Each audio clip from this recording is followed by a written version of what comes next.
Welcome back to Season 2, motherfuckers! This year we've changed a few things around. We got some new guests, replaced the endgame with something even more sinister, and restructured the format of the show to provide a better flow. I mean, not that you'd fucking notice. Everyone's just gonna do whatever they want anyway.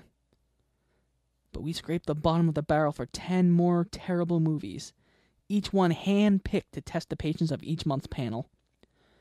Between the normal episodes, I'll be providing quick movie reviews, interviews, or anything else that I can come up with to justify my spending $15 a month to host this fucking podcast. To start off this shit show, I picked an Asylum movie about Nazis.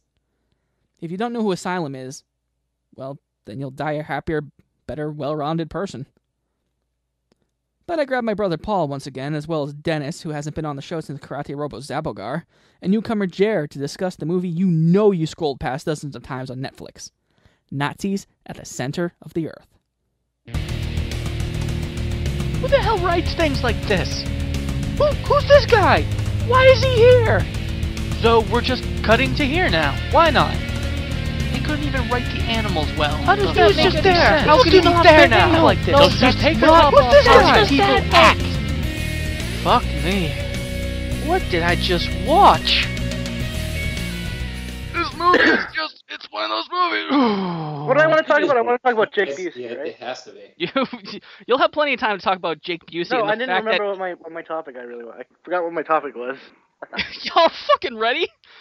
I'll segue into your topic. Hopefully you'll fucking remember. Maybe. But Jake Busey, wow. I don't think that man knows how to shut his mouth. Either that or he physically can't close his mouth. Go on. What else is there to say? It's like watching a genocide just with teeth.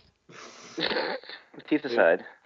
Yeah, no. Before you guys called us, that's all we were talking about. Is like aside from it's about Nazis, is just Jake Busey's teeth. His teeth are as ordered as the rows of Nazi soldiers. And as pearly white. And had blonde hair too. Yeah. So yeah. So is it safe to say that none of you guys like this movie? Oh. None. Oh, I hated it. I hated everything about it. This movie was terrible. The laughs I got were okay, but I wasn't even on my phone, and I was like zoning out, and I don't really remember it enough to have an opinion. I should say that there was some of this movie that I had to watch on the train, and just like when I had to see Birth of a Nation, it was super awkward watching like a semi-undead Nazi take a knife and cut off the top of like this fucking, girl who looks better with their clothes on. I'll say that much. And there's just people looking over my shoulder watching this movie with me. Well, I'm glad you're making friends. I think that's the only thing this movie has going for it now, is that you've made a friend. It's brought us together. This is a blood bond. And I could see their judgeful expressions, but the fact that they didn't look away really worries me. I still can't believe you fucking watched this shit on the train, Martin. I have very limited time to watch it, and sometimes it ends up on the train. Yeah. But we're not the only ones who hate this. IMDb gives this movie a 3.1. Yep. Rotten Tomatoes has 16% of viewers liking it. Yep. No critics have reviewed it. Go figure. Nor should they. It's direct-to-video Asylum release, though. Yes, it is. And on Amazon, it got a whopping 2.5 stars. These are the people who actually have to sell this. That's not Netflix. If you look at other movies like Hobo with a Shotgun, it has decent reviews because people like the kitsch of it. This people just saw and went, fuck this. Yeah. However, that should be expected when, like you said, it's an Asylum movie and they do everything on the cheap. I mean, this movie was shot in 12 days with a budget south of $200,000. I don't know the exact budget because they didn't release it. I just know that it's south of $200,000 thanks to Wikipedia. Yep. Wow.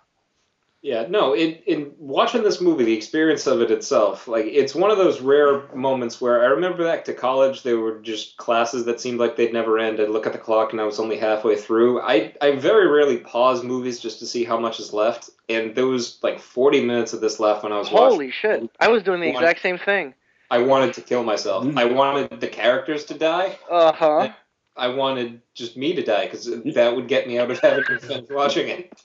I contemplated suicide. It was not a good time.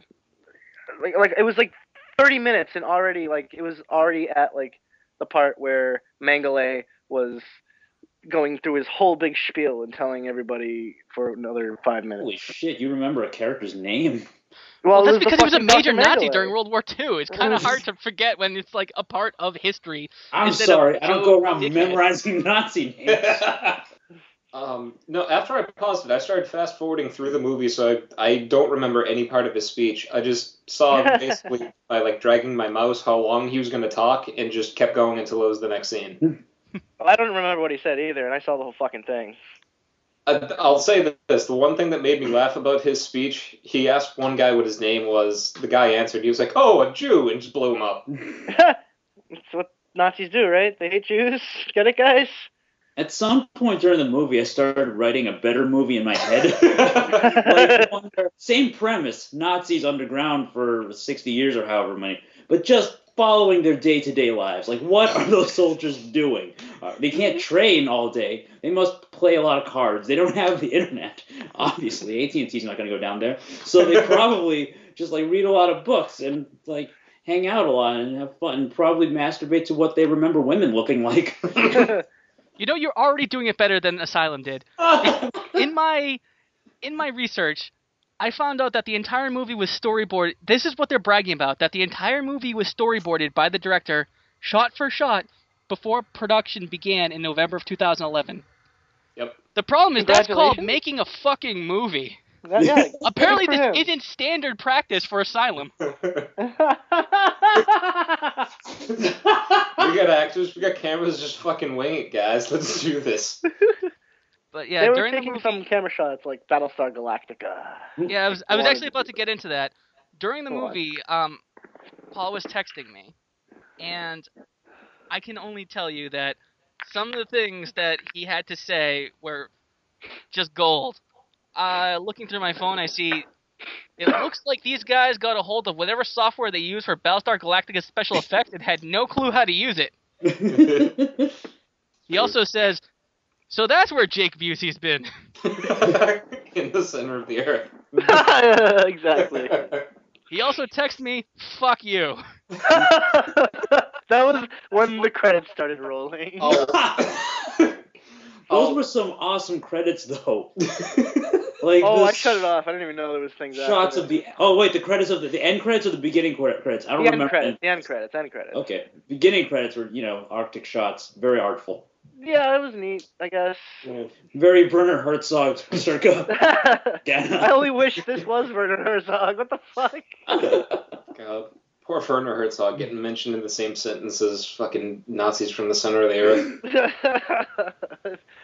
So maybe you guys can help me just understand these reactions from other people. I mean, some of them make sense, but some of them just I don't know what to make of them. Such as Dash Dispatch calls the movie amazingly surprising.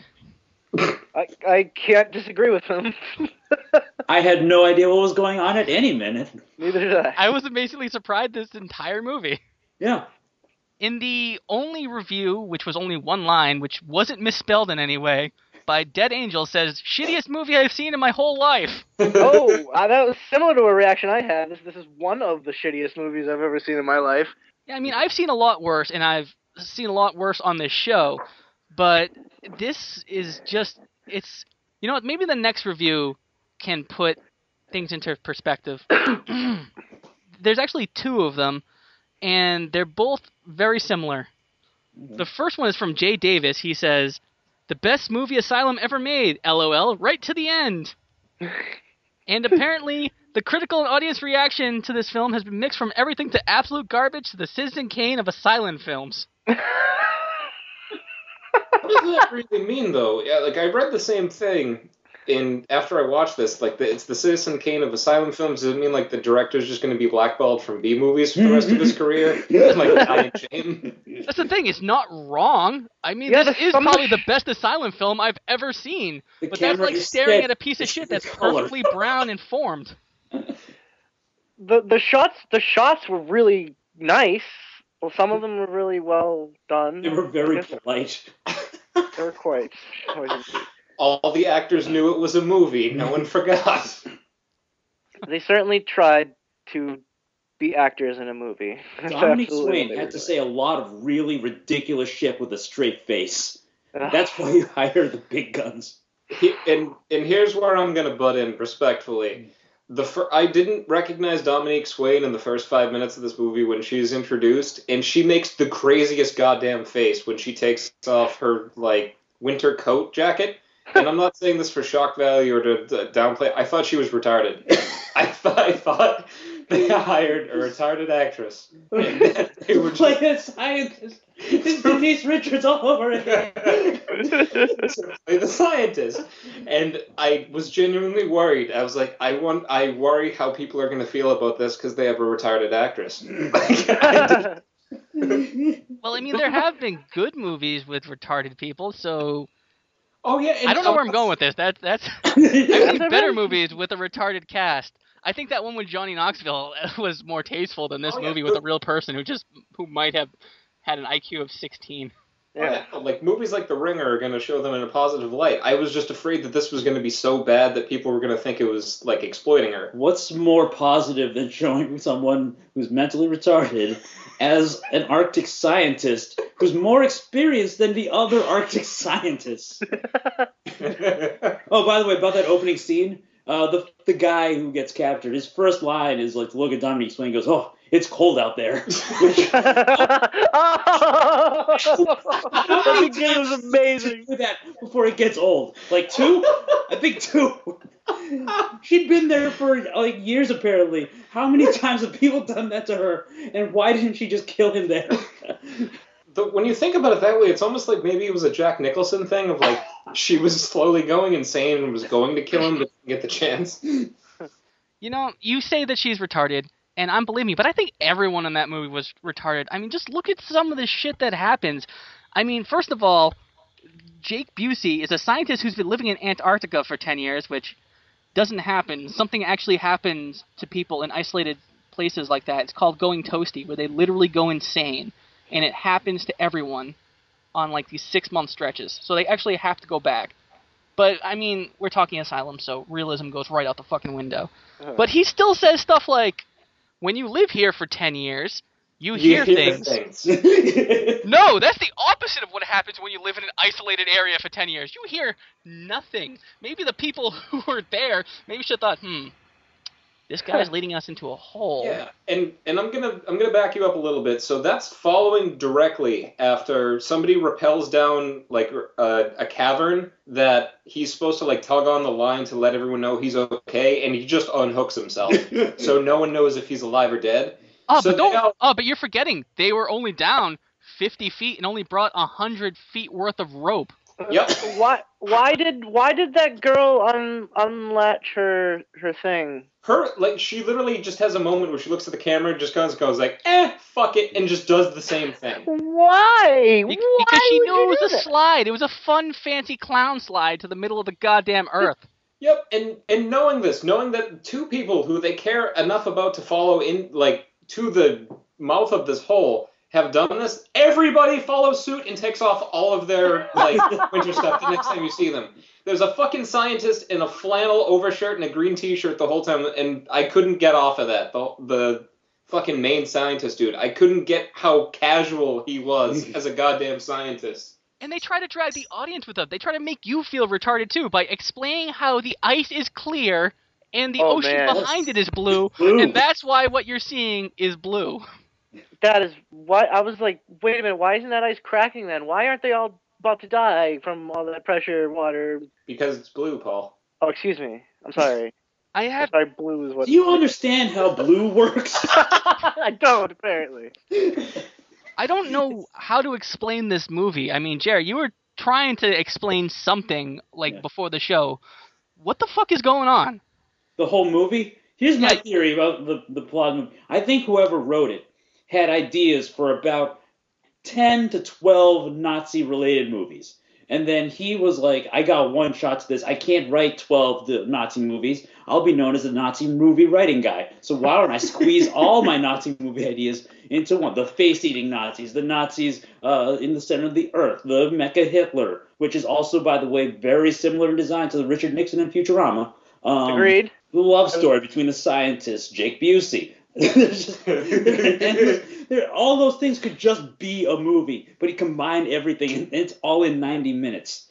You can just tell that the people who made this movie really liked certain things. They really liked the Angel of Death Nazi, the doctor. Yeah. They really, really liked the idea of Mecha Hitler and a giant fucking Nazi UFO, and they filled everything else in. Yeah.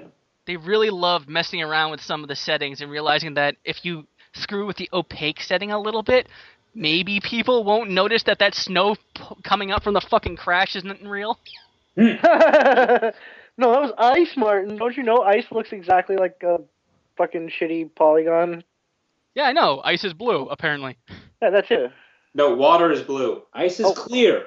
Ice is clear. You're right. I guess I did need to explain to me, because I fucked it up. This movie was too smart for you. This was written for you, Martin. Oh, by the way, the hollow Earth theory is real. Apparently, because you can look up through the sun in the sky that's still what's with the sun? illuminating everything and providing warmth, even though you should not be able to see it. Yeah, that was weird. There was a sun down there. What's the sun doing down in the Earth? Come on, sun.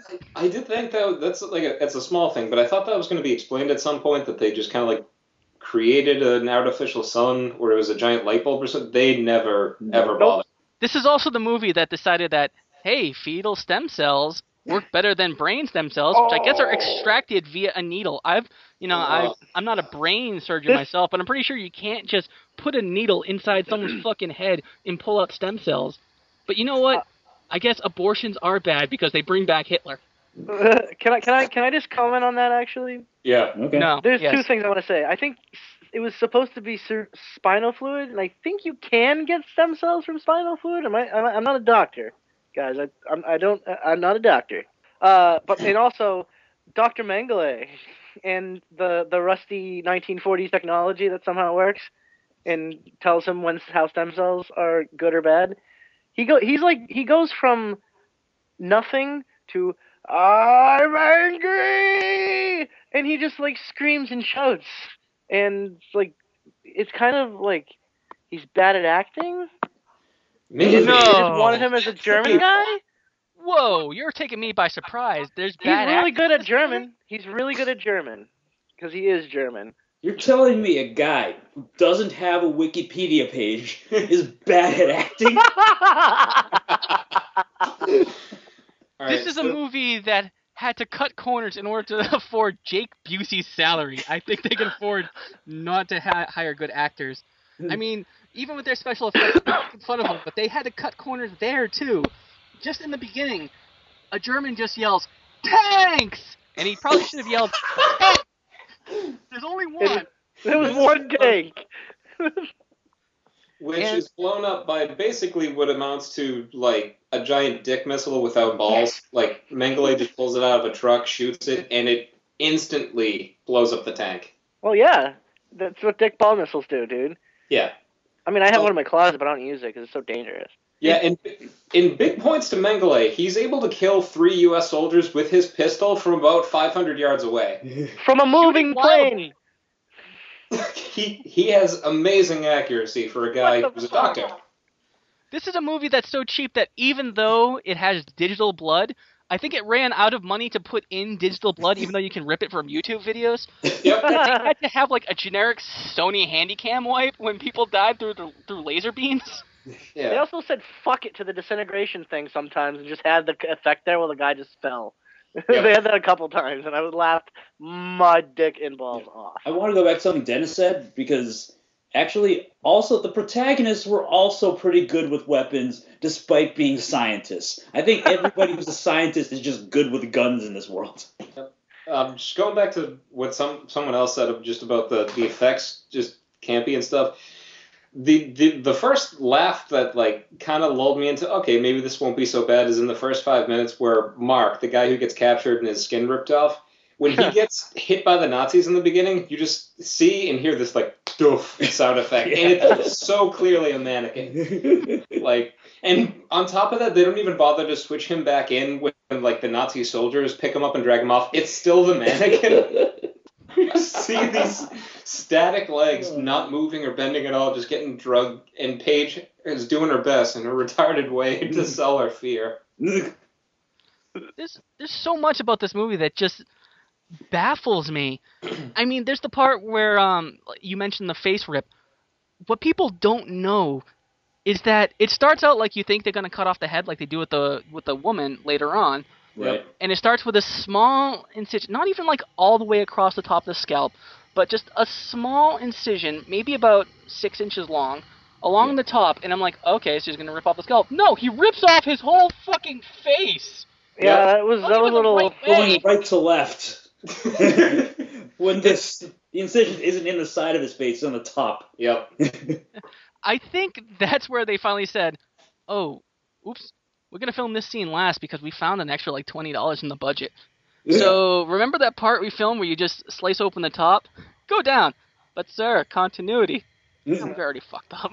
Continuity be damned. No, and I may be misremembering this, but I'm pretty sure in the scene where the guy's skin gets ripped off, the hair comes off too. Like, the cut that is on the crown of this man's head, like well below his hair, just comes the fuck off, but then you see him again later, and it's back. Like, his hair just grew back. Oh, and by the way, a mercy kill is not injecting air into somebody's eye. That is not a mercy kill! No, that guy stays alive the entire movie, and I guess they took his leg all off screen, and the rest of his skin, because, you know, they can only afford to show it and not actually do it. Yep. And it's like, kill me, please. If I saw a guy with, you know, fuck it, if I saw you with no skin saying kill me, my first thought would be, just name it, I will fucking do it. Yeah, dude. It's not gonna be like, I'm not gonna hold my partner back and be like, no, don't do it. Maybe we could save him. They're doctors, Martin. They have to try. They do try very hard when they see like what Mengele and all of them are trying to do when they see like the guy's face, because that face that gets ripped off gets put on someone else. Yep. Because they're all losing flesh, all these Nazis, and they're replacing it with these new victims. Yep. And instead of like being timid or feel like they're being forced into doing this, they go right from, oh my god, what are you doing, to, hey, have you tried this type of antibiotic? Yeah, they go from, like, morally and in every way being outraged to helping. Just, they flip the switch. It's no problem. And you would think the Nazis would be embarrassed by having to depend on a multi-ethnic coalition to help them survive. Well, they shot the Jew, so it was okay. See, now, here's one of the great ironies that I think we're all kind of overlooking here. So in the scene where Mengele shows that he, like, his flesh is coming off and, like, his face is covered in what looks like what is supposed to be rotting flesh, it literally looked like somebody took a shit on his head. Like, right before the scene, just dropped trow and dropped, like, brownie bombs all over this poor dude's head. And he gives this, like, maniacal fucking speech to Paige, the retard blonde, who then finally sacks up and slits his throat. Like, that's what finally sets her over the edges. I can't stand the smell of this guy anymore. I have to kill him. Was there anything that you guys just couldn't stop focusing on? Because I'll tell you, there was those swastikas on the armbands. Oh.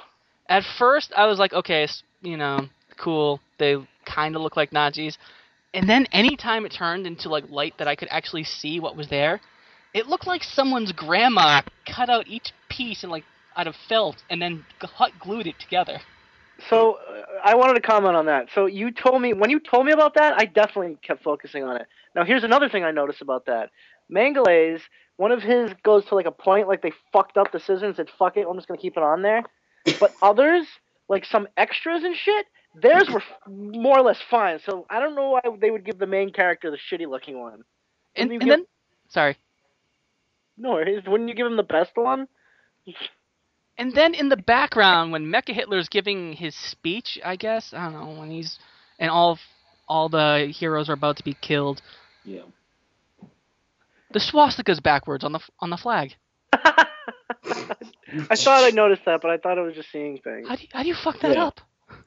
Because it's a message about how everything's backwards, Martin. It's symbolism. We have less than $200,000. And at first I thought they just reversed the footage. You know, sometimes you just have to do like a mirror because it just looks a little better. But no, you can clearly see that some of the swastikas on the armbands are fine, and the flag is still fucked up.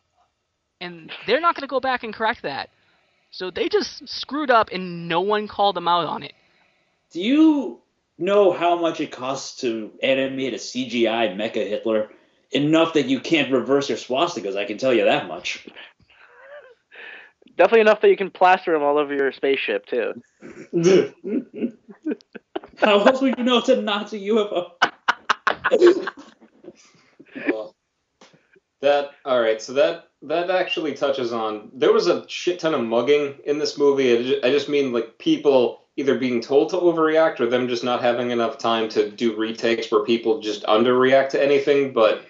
The poor either Australian or Kiwi or British airplane that finds the UFO, the just 4 brand new characters we're introduced to who have no chance to shoot down this UFO, right as an EMP pulse hits them, you see the most over-the-top goddamn reaction of, whoa, we're all gonna die, from every one of them, and then they blow up. Well, yeah, it's from the Harold Zoidberg School of Acting. Can someone throw a pie or something?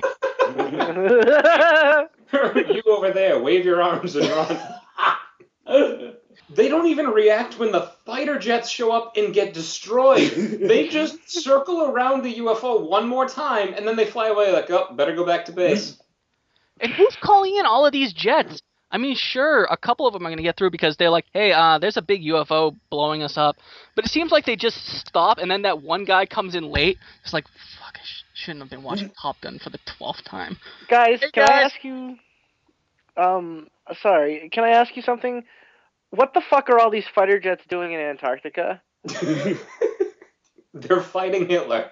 Well, don't you know that cargo plane, which for some reason had missiles, called in help, I think, and then completely forgot how to fly an airplane during emergency situations, and they just nosedived right into the ice. Yeah, none of them even tried to get to a parachute. They all just were convinced they were done. I think they were all high on something. Like, it was a record free fall. They were at least, 20,000, 30,000 feet in the air, and then they're just on the ice in, 3 seconds. Boom. I want you guys to rethink that scene, but imagine them stoned on meth. I think maybe it makes sense. I like to imagine that scene where they're all riding, bikes in the sky, and then an EMP pulse hits them and they crash and explode.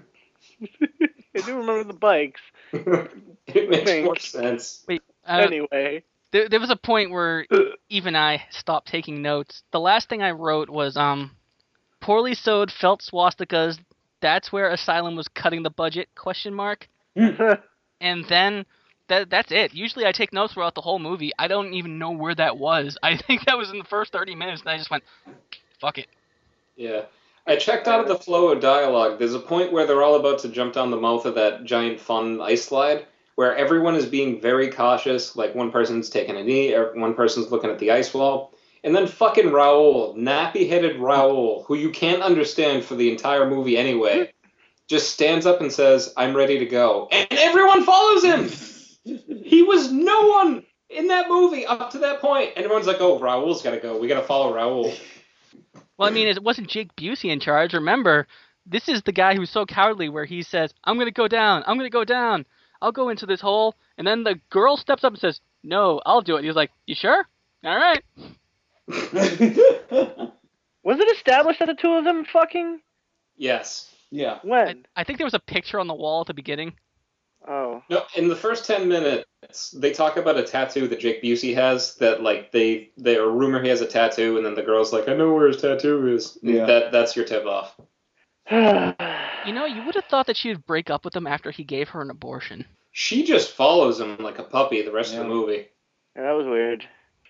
Well, I didn't know what kind of, the first woman you see in surgery is Paige, the blonde, who I thought, because it was a campy movie, they were just going to show her on the table with, the sheet above her belly button. I thought it was just going to be, hey, look at this. And then every other woman, it's all tastefully done except for that poor girl who gets cornered by 4 Nazi zombies. And Yeah, you don't see her again, do you?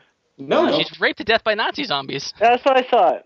Well, you see a patch of her flesh that had her like doctor tattoo on somebody's cheek, and then the good guys see that and like, oh no, Angela, she's dead. Oh, was that the? Yeah, was but that as the we Asian all know girl? from earlier, ripping off skin has nothing to do with being dead. No, oh god, she's still in the shower. At least she had a quick death if she was still alive because that fucking UFO came down. No, but you just made that point. She's not dead. Like, they all left and were, like, victorious and had, like, big battle scenes. She's still in that hospital waiting for someone to save her. Oh, I thought the hospital was on the ship.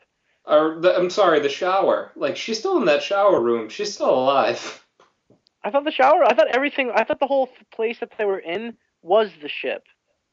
So, like, if the ship went down, she's dead? Am I wrong? Yes. Probably, yeah.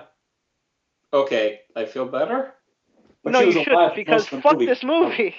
this movie. Yeah, I mean, I don't even know what else to say about this movie. It was, I will say that for an asylum movie, I haven't seen that many before, but you can't say that stuff wasn't happening, because stuff was always going on. I just didn't want to see it. Well, I mean, Yep, the imagery wasn't static. when there was a lot of was long all- dialogue that was explaining the entire fucking plot, I technically say that was nothing going on. Yeah, this is a Yeah, there movie were long- where it explains a whole lot of nothing, because the whole thing really is there are Nazis at the middle of the earth, as advertised, and they're trying to take over the world. Yep. Snooze. You need to explain how they're like losing their flesh and how they need other flesh to replace the flesh, and then Mecha Hitler and a UFO and an abortion for no reason. I'm guessing stem cells? Stem cells, that was the reason, because Yeah, I knew the reason, but it didn't need to happen. You could have cut that scene and just had them all have the thing, but they had to add that in just to fill up the 90 minutes. Yeah, no, the stem cells from the, like, mildly Asian-looking woman's brain could have worked. Yeah. Like, you didn't need to add in the twist of this girl's pregnant and now she's not pregnant. Like, her being pregnant is a minute of the movie, and then it's gone. Like Just most like a things in this baby. movie, Just- it explains it for a minute and then it's gone. Alright guys, let's get your final thoughts on this. So, I want you each, in 3 to 5 words, just sum up what you think of the movie. Dennis, why don't you go first? Want to root for Nazis? Hey Paul, how about you? Iron Sky was better.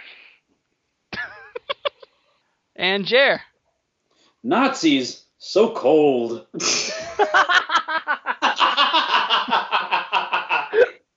Alright, so I have a quote here that came from the movie that I think sums up the movie. And that is, can it wait? No!